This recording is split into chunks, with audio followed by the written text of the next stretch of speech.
Vamos ler o capítulo 15, versículo 1 até o versículo 6. Amém? Romanos, capítulo 15, versículo 1 ao 6. Os irmãos encontraram? Amém. Diz assim: ora, nós que somos fortes, devemos suportar as debilidades dos fracos e não agradarmos a nós mesmos. Portanto, cada um de nós agrade ao próximo no que é bom para a edificação. Versículo 3. Porque também Cristo não se agradou de si mesmo. Antes, como está escrito, as injúrias dos que te ultrajavam caíram sobre mim. Pois tudo quanto outrora foi escrito para o nosso ensino foi escrito, a fim de que, pela paciência e pela consolação das Escrituras, tenhamos esperança. Ora, o Deus da paciência e da consolação vos conceda o mesmo sentir uns para com os outros, segundo Cristo Jesus, para que concordemente e a uma voz glorifiqueis ao Deus e Pai de nosso Senhor Jesus Cristo. Amém? Vamos orar ao Senhor. Deus, em nome de Jesus, fala conosco, ó Deus, através da Tua palavra. Pai, nos ilumine, Senhor. Pai, fala conosco, ó Deus, de forma que nós não possamos resistir. Nos convença, ó Deus, de nós mesmos, nossos pecados. Pai, em nome de Jesus, que a Tua palavra, Senhor, venha ser plantada, Senhor, no nosso coração, venha crescer e dar muitos frutos, ó Deus. Pai, que possamos praticar a Tua palavra, sendo guiado pelo Espírito Santo mediante a Tua palavra. Deus, abençoa, Senhor, a Sua igreja. Pai, repreende todo mal, toda distração. Repreende, ó Deus, tudo que o inimigo tem se levantado contra essas vidas, seja de forma direta, ou seja também através da família delas, ó Deus, que caia por terra em nome de Jesus. Nós oramos e repreendemos e nos assentamos agora, Pai, para ouvir a Tua palavra, palavras de vida eterna, palavra, Deus, que nos muda, palavra, Deus, que nos faz conforme a semelhança do Senhor. Pai, nos santifica, nos molde, Senhor, segundo a Tua palavra. Pai, fala conosco, é o que pedimos em nome de Jesus. Amém. Amém. Pode se sentar. Glória a Deus. Vamos continuar o texto. Vou recordar um pouco da pregação do pastor Gé. Não sei se todos estiveram aqui no último domingo, mas ele falou justamente sobre os fortes e os fracos. E o que seriam os fortes e os fracos? Os fortes são aqueles que sabiam que eles podiam comer alguns alimentos, eles podiam comer carne, não se escandalizavam, porque sabiam que em tudo Deus tinha purificado. E os fracos são aqueles que, por causa de se escandalizar, comer certo tipo de carne, ou fazer certo tipo de coisas, eles comiam até legumes. Então, o texto de Romanos 14 vem falando sobre essa tratativa entre esses dois irmãos, que nós, por amor àqueles que são fracos, nós não devemos fazer aquilo que escandaliza o irmão que é considerado mais fraco. Porque Cristo morreu tanto para os mais fortes, quanto também para os mais fracos. Então nós devemos, apesar de termos a liberdade de fazer certas coisas, ou comer alguns alimentos, quando eu sei que meu irmão se sente escandalizado, eu evito fazer, para que a mente dele não venha se escandalizar. E também aquele que tem dúvida de fazer alguma coisa, e faz sem fé, fé no sentido de que, se tem certeza se é certo ou não, se está fazendo, mesmo que aquela coisa não seja pecado, você está fazendo, está golpeando a sua consciência, aquilo se passa a ser pecado. Então, essa é a pregação que o pastor Gé terminou. Ele começou a falar sobre o capítulo 15 que nós lemos, porque ele falou, se você não entendeu a mensagem, se você entender esses versículos, é um resumo do que foi falado. E eu vou falar aqui nessa noite também sobre esses versículos que eu li. Vou falar também, então vou pontuar a mensagem sobre agradar o próximo e não agradar a nós mesmos, como Cristo não agradou a si mesmo. Vou falar que Paulo vai explicar o seu trabalho missionário, lá do versículo 14 ao 21, e também sobre os planos de Paulo na obra missionária e o pedido de oração que ele faz no final desse capítulo. Está lá do versículo 22 ao 33. Amém?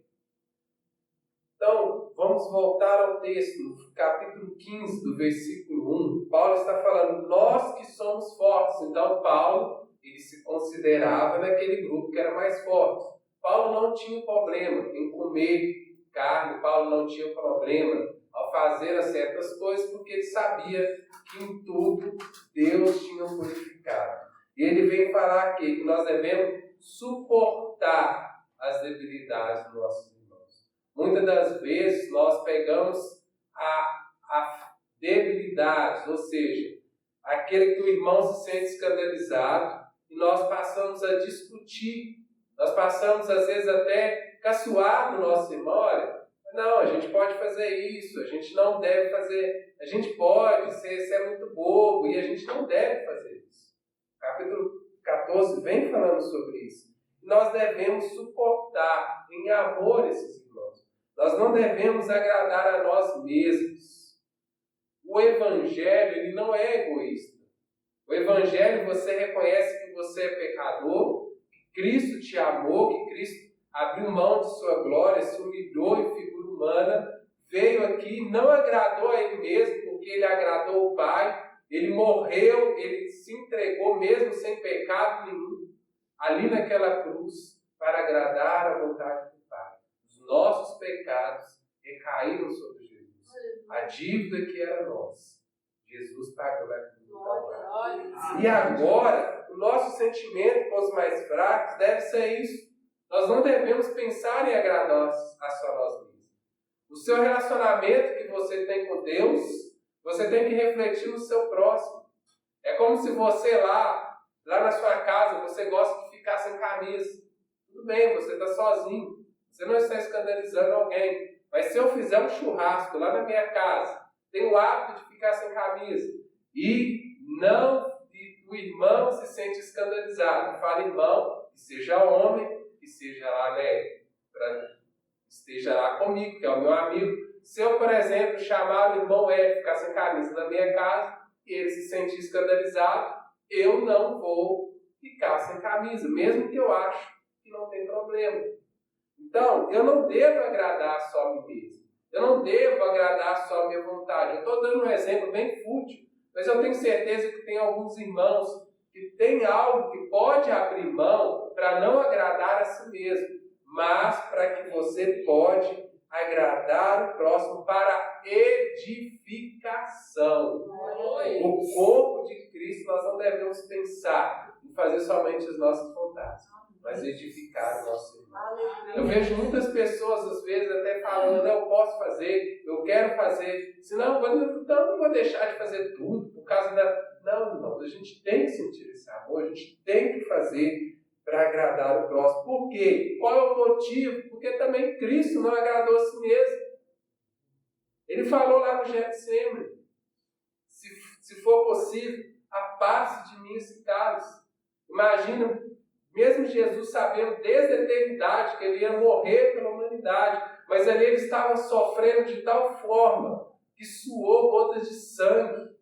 Ele estava sofrendo de tal forma que não era só pela dor, mas em algum momento ele sabia que o Pai ia se afastar dele por causa dos nossos pecados. E ele grita lá na cruz, Deus meu, por que me desamparaste?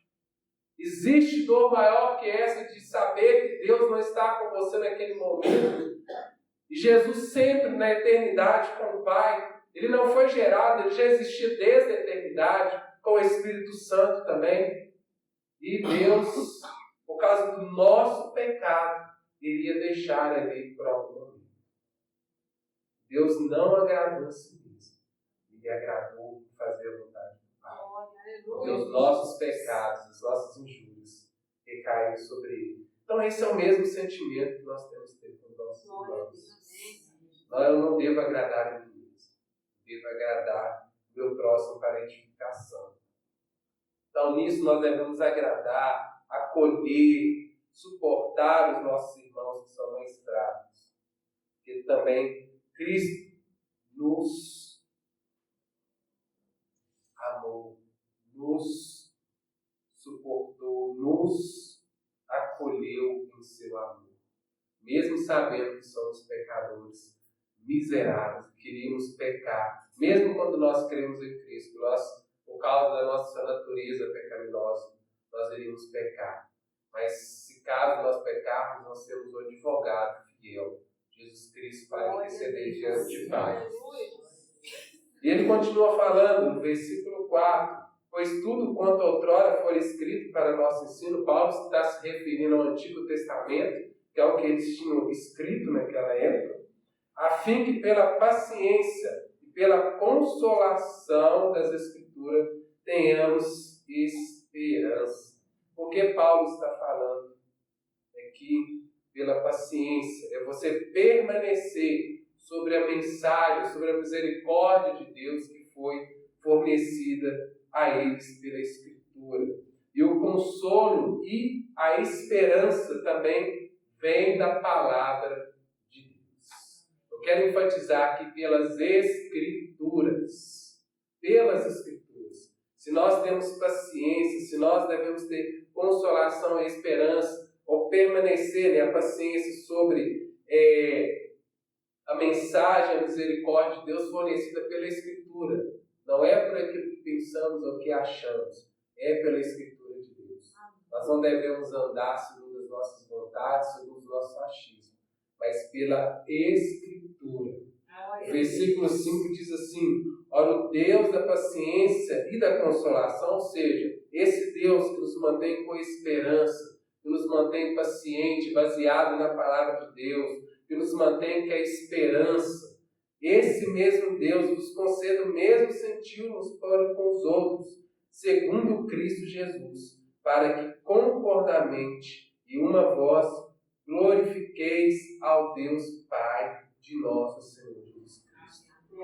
Você não agradar a você mesmo, você suportar, você acolher, você tratar o seu irmão como Cristo nos amou, isso glorifica o nome de Deus. Aleluia. Não é porque você é bom, não é porque você faz isso ou aquilo, mas é para que a glória de Deus, para que o nome de Deus seja glorificado. Aleluia.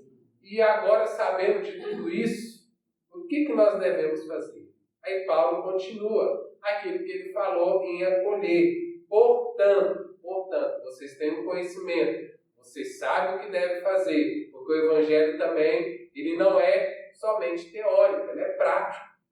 Se eu sei que devo amar o meu irmão, se eu sei que Deus me amou de tal maneira, agora eu tenho que colocar em prática. E às vezes é difícil, porque ser humano é difícil. Todo mundo tem uma opinião de alguma coisa, todo mundo interpreta alguma coisa segundo a sua perspectiva, mas não é porque meu irmão não concorda comigo, não é porque meu irmão não quer fazer do jeito que eu quero, eu devo isolá-lo, eu devo deixar de amar, de conviver com o meu irmão. Nós devemos suportar, nós devemos aprender a conviver. A igreja é repleta de pessoas diferentes, e nós, os termos pedagógicos aí, fala da diversidade, a diversidade, isso é bom, porque senão todos seriam iguais. Mas, diante da diversidade, nós devemos aprender a lidar com os nossos irmãos. Aquele que fala mais manso, aquele que fala mais agitado, aquele que fala demais, aquele que fala de menos. Eu falo demais, irmão, não eu falo quem devido, não. É que conversa muito mesmo. Quando você está falando 10 palavras, eu estou falando 30. Nós temos que aprender a conviver. Mesmo que ainda isso não nos agrade.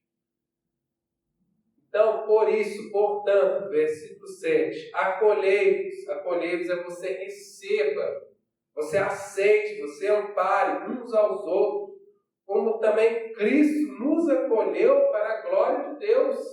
Se Cristo nos acolheu, nós devemos acolher os nossos irmãos. Digo, pois, Cristo foi constituído ministro da circuncisão em prol da verdade de Deus, para confirmar as promessas feitas aos nossos pais, para que os gentios glorifiquem a Deus por causa da misericórdia, como está escrito. Por isso eu te glorificarei entre os gentios e cantarei louvores ao teu nome. Também diz, alegrai-vos aos gentios com o seu povo, e ainda louvai ao Senhor vós todos os gentios e todos os povos do povo. Também Isaías diz, haverá raiz de Jessé, aquele que se levanta para governar os gentios, nele os gentios esperarão. E o Deus da esperança vos enche de todo gozo e paz no vosso crer, para que sejais ricos de esperança, de poder e Espírito Santo. Cristo também, aqui Paulo vai falar que Cristo acolheu tanto os judeus, quanto também os gentios. Os dois também deveriam, viverem o programa. Aí ele fala aqui, versículos citados na Bíblia, no Antigo Testamento, ele vai falar do Salmo 18, 49, vai falar de Deuteronômio 32, 43, Salmo 117, versículo 1. Eu quero enfatizar isso aqui, isso é muito importante. Tem cristãos hoje que não leem o Antigo Testamento, porque acham que agora é só o Novo. Mas você vê Jesus citando várias vezes Salmos.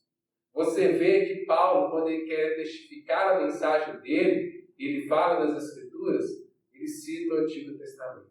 Então, o Antigo Testamento ele é importante sim. Ele testifica aquilo que o Novo está dizendo.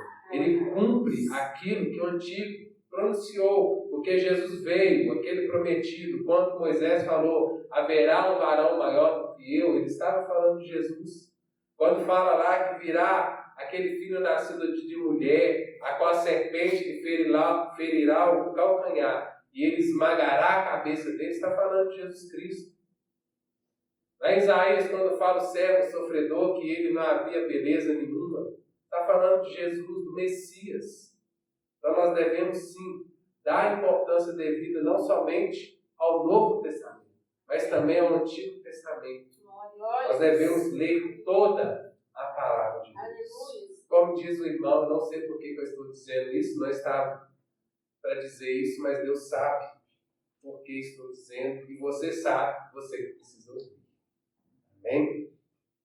Após nós vemos aqui que os crentes mais fortes devem agradar, acolher, suportar os mais fracos, como Cristo não agradou de si mesmo, resumindo de tudo aquilo que eu falei até aqui, nós também devemos acolher, tratar bem os nossos irmãos, que ainda que não concordem com nós, tem algumas dificuldades daquilo que Cristo já nos fez livres, nós devemos, porque Cristo nos amou.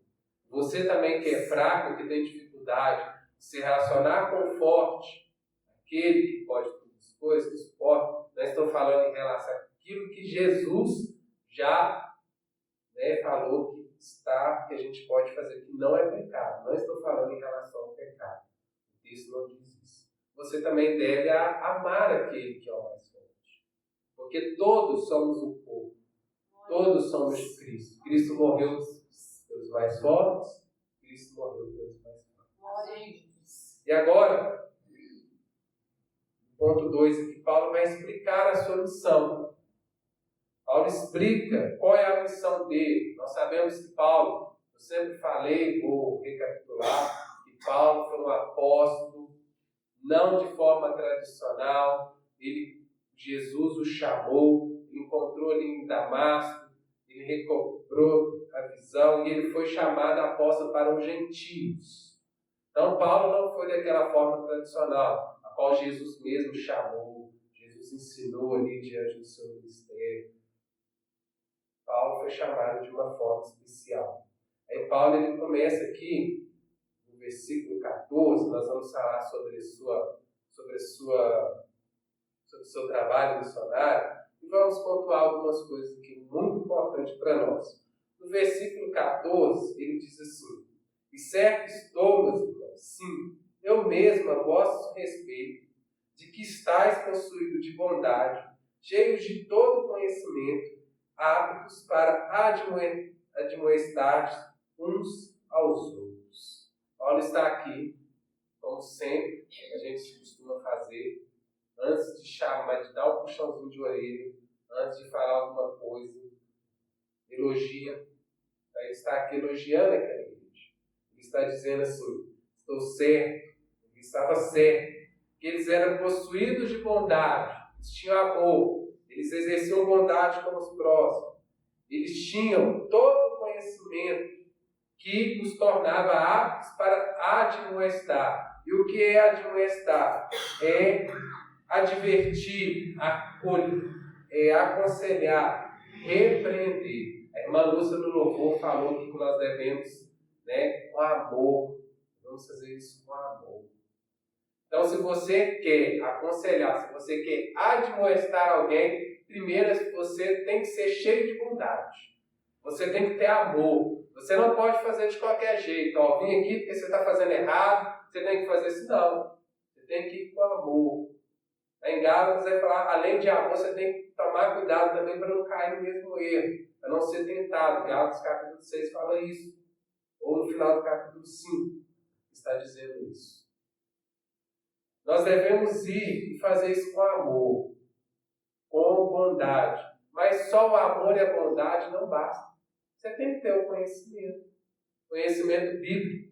Uma coisa é eu chegar para o meu irmão e falar assim: você não pode fazer isso, você não tem que fazer isso, porque é isso, isso e isso. Aí o irmão vira para você e fala assim: onde está escrito isso na Bíblia?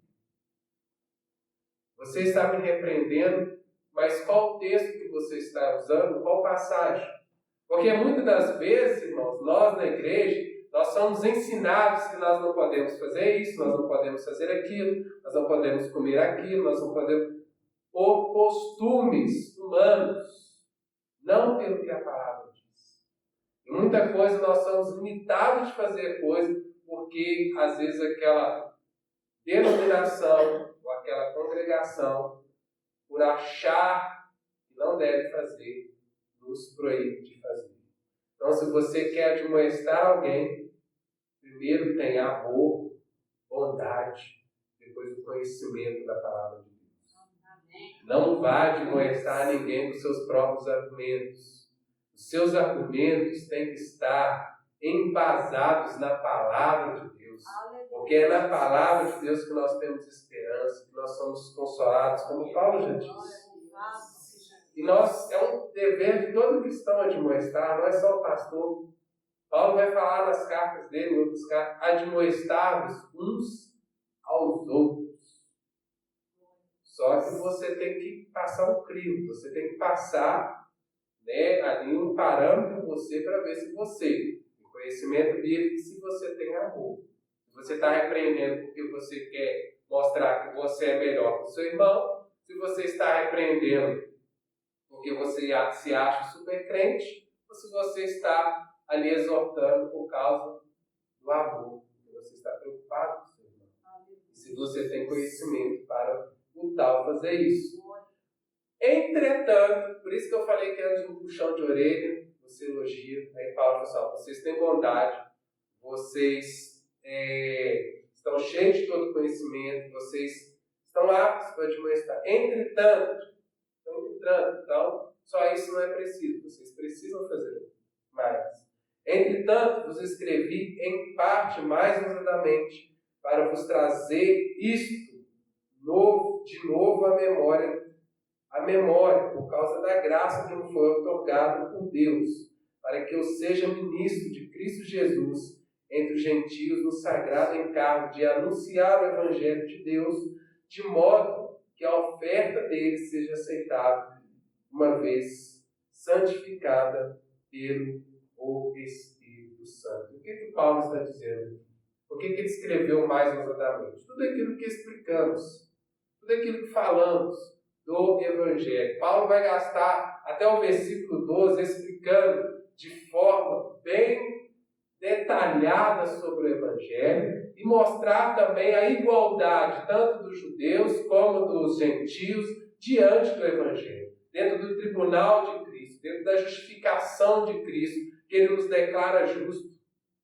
Todos precisam, todos pecaram e carecem da glória de Deus. Não há desculpas. O homem é desculpado, porque Deus se revelou das coisas que foram criadas na natureza. Aqueles a qual a lei não foram revelada, a consciência.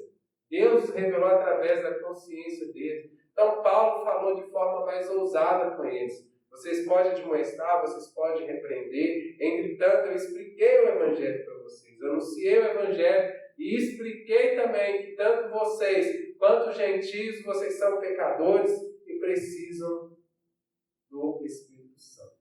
Vocês não são salvos pela lei. Aí no versículo 17 ele continua. Tenho, pois, o motivo de gloriar-me em Cristo Jesus, nas coisas concernentes a Deus. Porque não ousarei discorrer sobre coisa alguma, senão sobre aquelas que Cristo fez por intermédio para conduzir os gentios à obediência por palavra e por obras, na força de sinais e prodígios pelo poder do Espírito Santo, de maneira que desde Jerusalém, circunviança até o Idílio, tenho divulgado o Evangelho de Cristo, esforçando-me deste modo por pregar o Evangelho, não onde Cristo já fora anunciado, para não edificar sobre fundamento alheio. Antes, como está escrito, onde viram aqueles que não tiveram notícia dele e compreenderam que nada tinham ouvido a seu respeito. Paulo explicou o Evangelho. Paulo mostrou a igualdade da condição de pecadores dos judeus e dos gentios diante do tribunal de Deus. E agora Paulo, mesmo ele sendo chamado apóstolo, mesmo Paulo ter plantado igrejas, porque Paulo ele plantava igrejas e depois enviava pessoas para cuidar daquela igreja, ou se ele não tivesse plantado aquela igreja, assim como foi a igreja de Roma, ele explica o Evangelho, ele mostra ali e ele envia pessoas capazes para continuar o trabalho que Paulo começou. Então Paulo foi um dos maiores missionários. E o que Paulo está dizendo aqui, ele poderia ser um homem que poderia se gloriar, como alguns se gloriam hoje. Mas Paulo se pode, porque ele sabe que a glória não é dele, a glória é de Deus. E ele se gloria em Cristo Jesus. Tem algumas pessoas nos dias de hoje, eu ia usar a palavra que choro ainda bem que eu segurei. Tem alguns irmãos, alguns primos que não são irmãos. O cara tem uma igreja, tem uma congregação, bate no peito. Eu tenho uma igreja de 200 membros, tenho uma congregação de 20 membros. Eu estava até conversando com uma pessoa, de um irmão, seu irmão trabalha comigo, e falando do ministério, falando se a igreja tinha congregação. Eu falando com ele, a igreja batista é uma igreja congregacional. E como funciona uma igreja congregacional? Você tem as pessoas na igreja, e a partir do momento que há uma necessidade de você abrir uma congregação, você abre, você dá suporte financeiro, você dá suporte espiritual, você envia obreiros, mas a partir do momento que aquela igreja ela consegue se manter, ela tem pessoas capazes que você já vai treinando para estar naquele lugar, aquela igreja se torna independente. Estou falando de Batista Nacional, tá? Ela se torna independente. Mas, ao passar dos anos, o que muitos fizeram por causa do seu ego, por causa de se gloriar, por causa de falar que tem igreja tal? As igrejas não se tornam mais independentes. A maioria. Eu já vi, irmãos, eu convivi com pastores que gostam de encher a boca para falar que tem 5 igrejas. Eu fico imaginando, não, é porque eu fui, porque eu fiz, porque eu preguei, porque eu ia de casa em casa, irmão, ser um instrumento nas mãos do Senhor. Nem mesmo Paulo, que plantou tantas igrejas, que fez tantos prodígios e sinais que ele falou aqui, Ele fala que ele não se atreve em gloriar a não ser em Cristo Jesus, porque tudo que ele fez foi por causa de Cristo Jesus.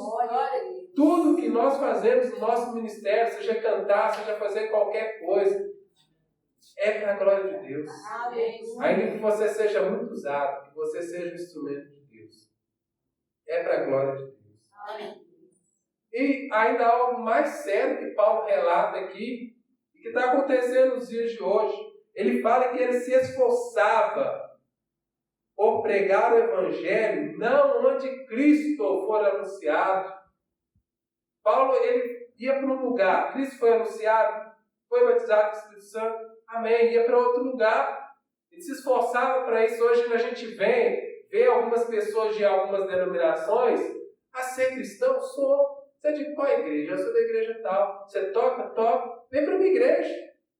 O louvor aqui é melhor, as coisas aqui são melhores, aqui tem um ministério que vai te adequar, tem algo que vai te agradar. Em vez de pregar para aqueles que não são convertidos, em vez de pregar para aquele que está lá no mundo das drogas, em vez de pregar para aquele que está precisando de Cristo no trabalho dele, o vizinho dele, ele quer arrastar aquele que está numa denominação para outra. Paulo mostra aqui, e eu me pergunto, será que essas pessoas não leem a Bíblia?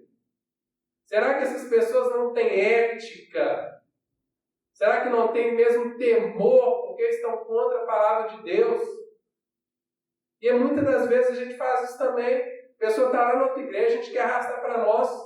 Deixa ela lá, prega para quem não está em igreja nenhuma, para quem não conhece a Jesus Cristo, o Evangelho.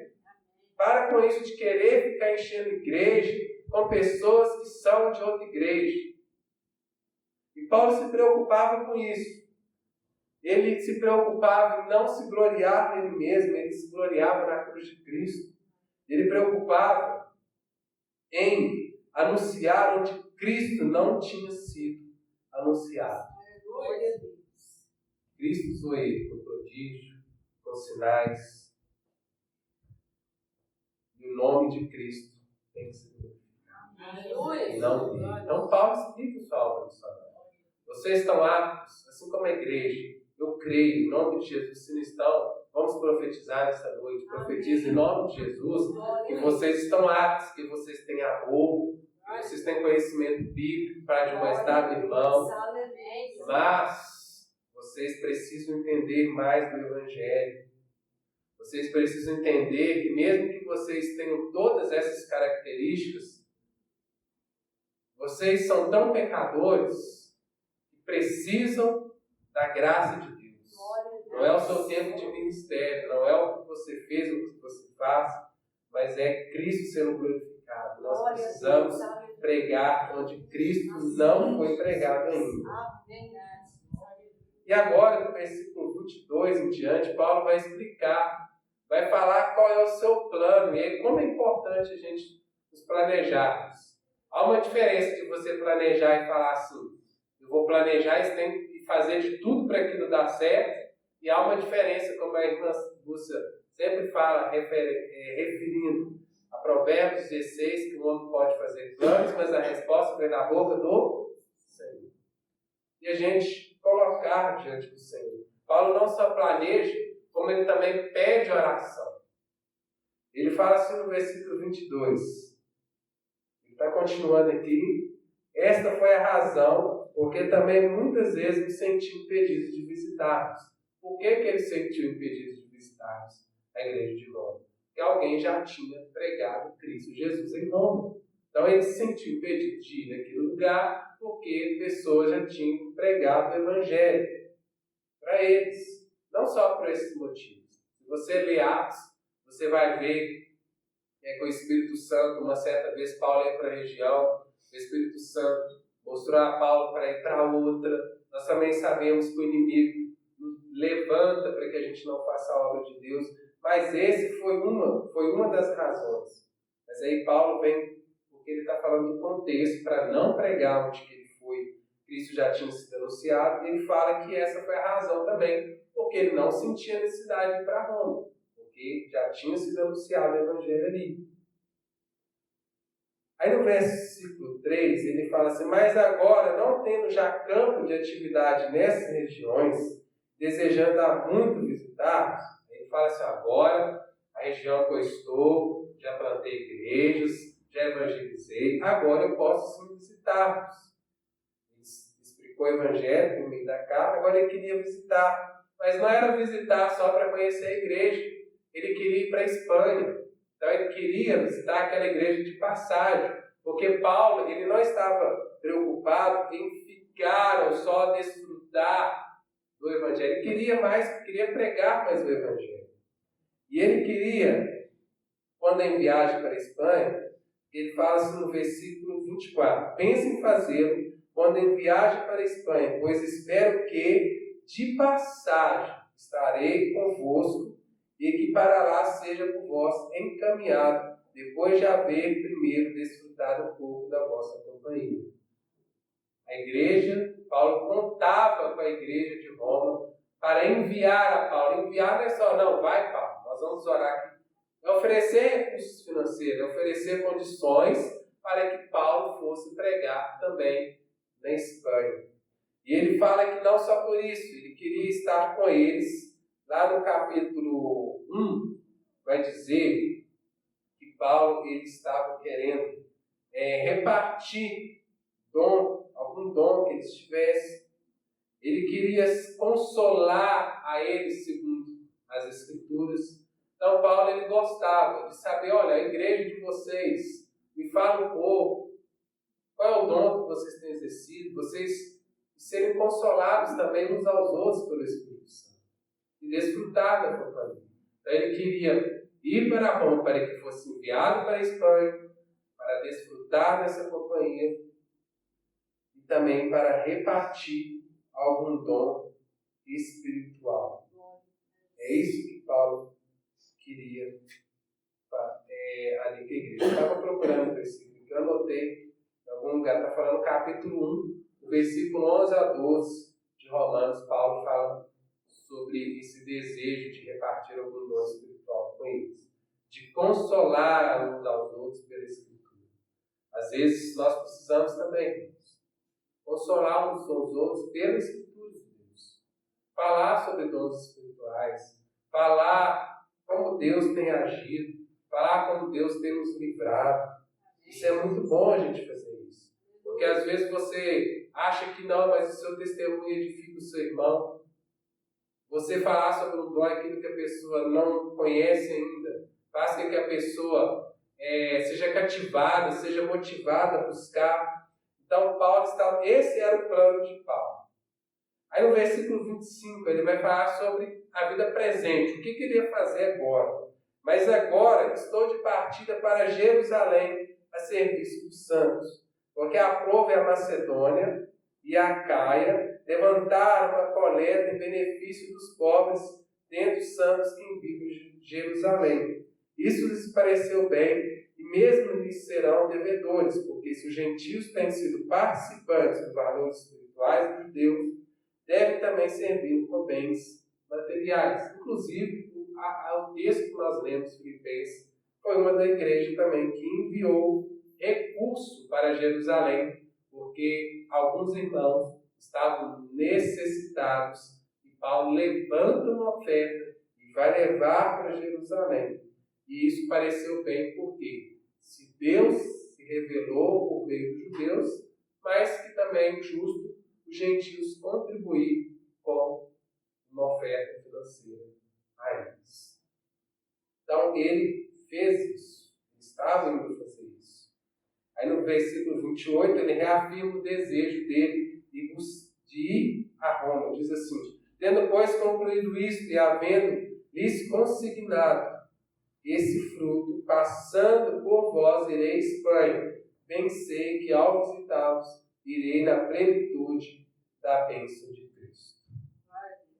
Paulo fala do desejo dele, Paulo fala por que ele queria ir a Roma, ele fala o que ele iria fazer naquele momento, e no versículo 30 Paulo vai pedir oração. Olha a importância da oração. O homem culto como Paulo, cheio do Espírito Santo, ele entende a importância da oração. Ele fala assim: Rogo-vos, meus irmãos, por nosso Senhor Jesus Cristo, também pelo amor do Espírito, que lutei juntamente comigo nas orações a Deus a meu favor. Paulo pede oração. Não adianta você ser inteligente, não adianta você ter experiência. Você tem que apresentar diante de Deus a oração. Nós precisamos orar a Deus. Paulo entendia que Deus, ele operava através da oração. Eu sempre digo, Deus ele não está com os braços atados, esperando a sua oração. Mas quando ele quer fazer algo, ele nos levanta para orar. Ele levanta pessoas para orar. Ele quis fazer assim. A gente não sabe explicar o porquê, mas ele quis. Então nós, quando nós temos os nossos planos, nós temos nossos objetivos, nós temos um planejamento para a igreja. Primeira coisa, antes de começar a fazer, nós temos que orar ao Senhor. Nós temos que buscar a Deus. E ele fala que tem alguns que usam o termo de uma oração de forma tritariana. O que é tritariana? Ele está falando aqui da Trindade. Observa aí se você não percebeu. Rogo por nosso Senhor Jesus Cristo e também pelo amor do Espírito Santo, que lutei juntamente corações a Deus, Deus Pai. A Trindade também sendo manifestada aí na oração. E por que Paulo pede oração? Para que ele seja livre dos rebeldes que vivem na Judéia. Porque Paulo, ao pregar o Evangelho aos gentios e falar também da igualdade dos judeus, ele era tido como inimigo de alguns radicais judeus.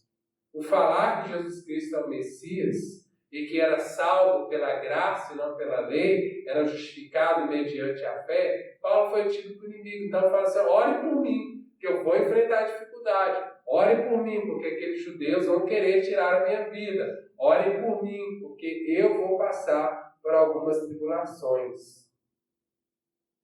Vamos continuar o texto para a gente ler o texto todo. Diz assim, versículo 31. Para que eu me veja livre dos rebeldes que vivem na Judéia e que este meu serviço em Jerusalém, as ofertas que estava levando, seja bem aceito pelos santos, a fim de que, ao visitar-vos pela vontade de Deus, chegue à vossa presença com alegria e possa recriar convosco.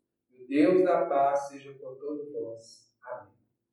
Para quem conhece a história, sabe que Paulo foi para Roma quando ele foi preso e ele apela para César. Mas o plano de Deus foi cumprido, que Paulo fosse a Roma. Mas nós sabemos que não foi da forma como Paulo previa. Muitas das vezes nossas orações nem sempre vai acontecer da forma que você tem orado.